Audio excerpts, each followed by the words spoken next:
English colony, Virginia, was founded in 1607 by members of the Virginia Company of London. Their story was in many ways typical of the early colonists, while in others it was not. The 104 men and boys who made the voyage to Virginia planned to search for gold and to try to find a new route to Asia. As the ships left England to cross the Atlantic, many of the passengers had worried about the long voyage that lay ahead of them. But by the spring, after 4.5 months at sea, they had safely reached the Chesapeake Bay in Virginia. After exploring, they found an island in a large river that flows into the bay and decided to build their settlement on it. First, they had to cut down trees, clear the land, and make wooden beams from which to build houses. They filled the spaces between the beams with woven branches and mud, a building method called daub and wattle. And they made thatched roofs from reeds that grew in the nearby swamps.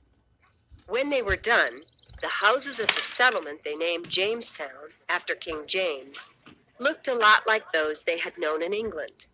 But most of them were quite small and had only one room.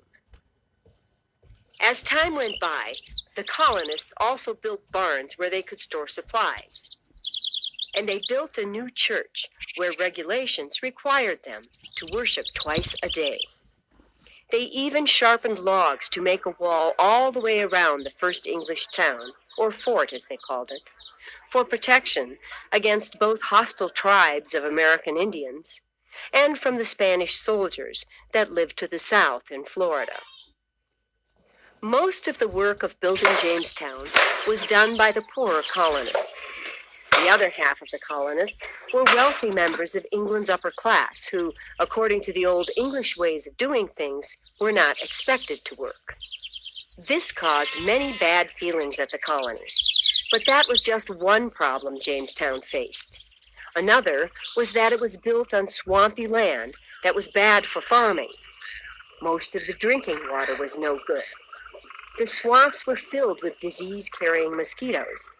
And because of these things, as well as starvation, around 440 out of 500 colonists had died by the spring of 1610. It is not surprising that Jamestown almost failed, not only because of illness and starvation, but because no gold had been discovered, and because the colonists hadn't found any good ways of making a living. But just when they were the most discouraged, new people came from England, and they settled on healthier lands where they could farm.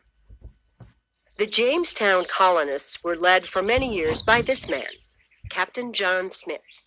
He was an excellent governor, as well as an explorer and map maker. Smith put the upper-class colonists to work. He kept everyone from starving by buying corn from the Native Americans, and also by learning how they hunted animals for food. One day, while John Smith was out exploring, he was captured and threatened with death by warriors from an unfriendly tribe, only to be saved by the chief's daughter, Pocahontas. Later, she married one of the colonists and began dressing like an English woman. Her husband, a plantation owner named John Rolfe, had worked for years developing a mild, sweet kind of tobacco. The English settlers in Virginia started raising lots of tobacco plants, and they grew quite well. After the leaves were harvested and dried, the tobacco was shipped off to Europe, where the dangerous habit of smoking was just becoming popular.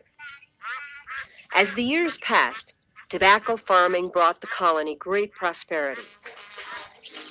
In 1619, the people of Jamestown elected an assembly of men called the House of Burgesses to make laws for their growing colony.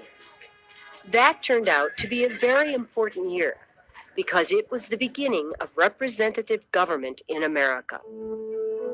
Unfortunately, 1619 was important for another reason as well. It was the year the first African slaves were sold to Virginia tobacco planters by a Dutch trader. After that, Thousands of more slaves were put to work in the colony's plantations, and this allowed their owners to live in fantastic luxury. By the outbreak of the Revolutionary War, a powerful society of large plantation owners controlled the colonial legislature in Virginia.